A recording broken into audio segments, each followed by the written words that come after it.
Last year, I read over 100 books. Let me tell you how I did that.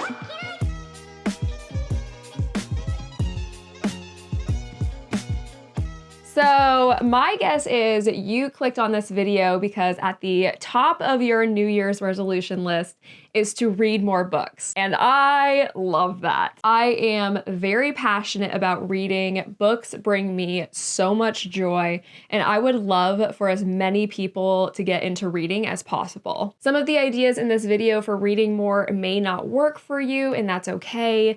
This is just a list of things that I do to read at such a high volume. Whether your goal is to read one book or over 100, it doesn't matter how many you're reading as long as you're enjoying yourself. So here we go. Along with the notion of just enjoying reading, my first tip, and this may seem a little silly, but read things that you enjoy. If you feel like you have to read classics because there are all of those lists that say, oh, 100 books you have to read before you die. But if you find that you hate reading classics, then who cares about those lists? Truly only read books that are going to bring you the ultimate form of joy, because then you will actually feel motivated to read those books. If you haven't been much of a reader, try jumping around from genre to genre until you find something you adore. I believe there is a book or a genre out there for everyone, whether it be horror or chick lit or manga, biographies, classics, literary fiction, mystery crime thrillers, fantasy, young adult, or my all-time favorite, romance. But really, that's not even all of the genres. There are so many, and I encourage you to try out as many as you can until something really sticks out to you.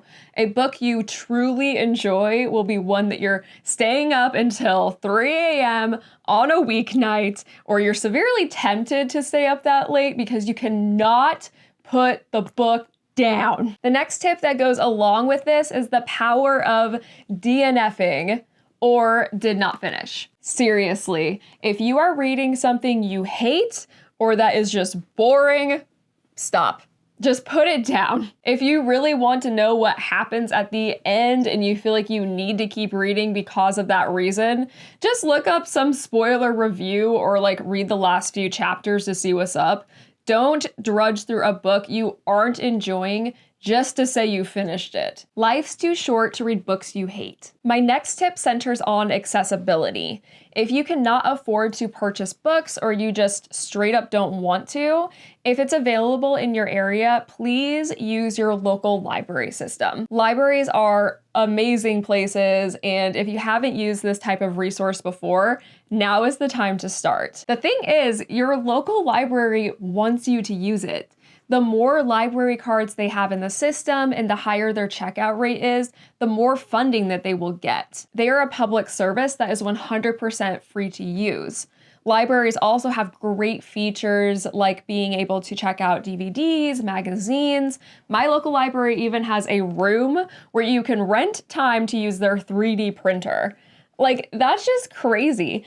Everyone should be using this public service if it's available to them. If you have a library card but are unable to get to your local library to use their services, most libraries have the option to rent things digitally through Libby, Overdrive, or Hoopla for things like ebooks, audiobooks, movies, TV shows, and music.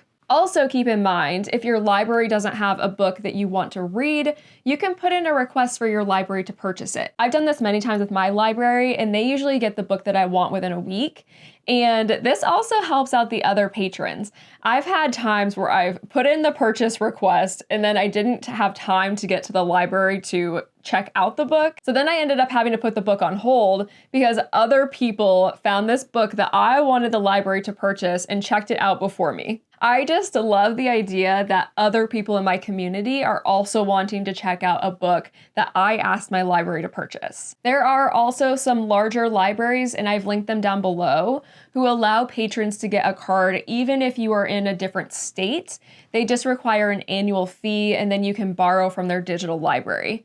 This is a great option if your local library doesn't have a great selection or if the hold times for your library are just insane. Usually these larger libraries have more copies of items, which makes the hold times a lot shorter. On the other hand, if libraries aren't a good option for you, I would suggest getting books secondhand from thrift stores, garage sales, secondhand bookstores like Half Price Books or thriftbooks.com. I am a huge fan of going to thrift stores, and I get a lot of books this way. Also, if you're an e-reader, you can subscribe to daily emails from BookBub or Amazon to get daily emails regarding ebook deals.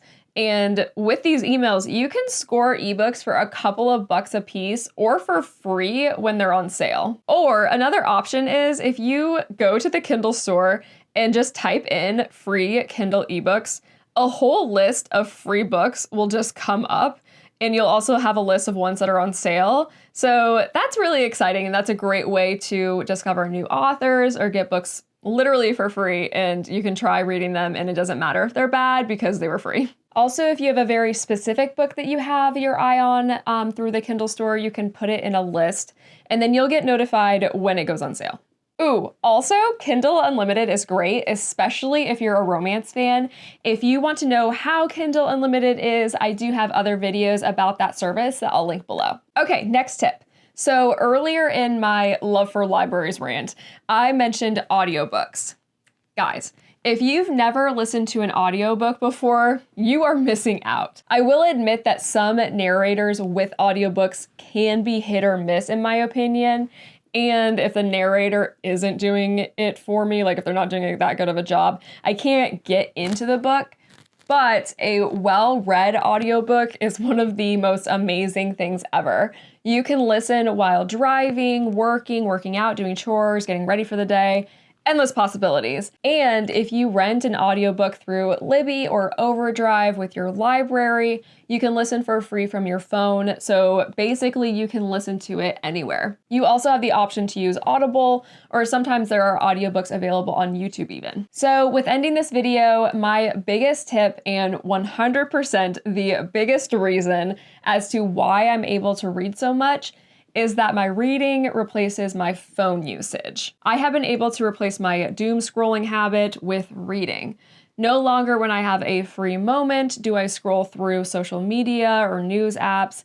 I do say I still scroll through Reddit, but mainly because that's where I get most of my book recommendations from. But once I find a good book that I want to read from these subreddits, I'm back to reading again. And this tip ties into reading what you truly love and enjoy, because I find that I would much rather know what's happening in this great fictional book that I'm reading than seeing what fictional nonsense people on social media are cooking up. I read every night before I go to bed for an hour, sometimes 2 hours if I really want to punish myself with a lack of sleep the next day. And this is a huge treat for me. This is the time of day where I set aside time for myself, and it's pretty non-negotiable for me. For me, reading is a self-care activity. And if you don't have a self-care activity in your everyday life, please find one and make time for it. It is so important. So there they are, my tips for how to read more. If you can't tell, I'm pretty passionate about reading. It is my ultimate comfort activity. And if you are interested, even a tiny bit about reading, I want you to explore that and to find a book you love. I hope this video was helpful. Thank you so much for spending your time with me today. If you would like to subscribe to the channel, I would really appreciate it. Also, if you need help finding new books to read, I do post recommendations and reviews over on Instagram, so be sure to check me out over there as well. And we'll see you next time. Bye!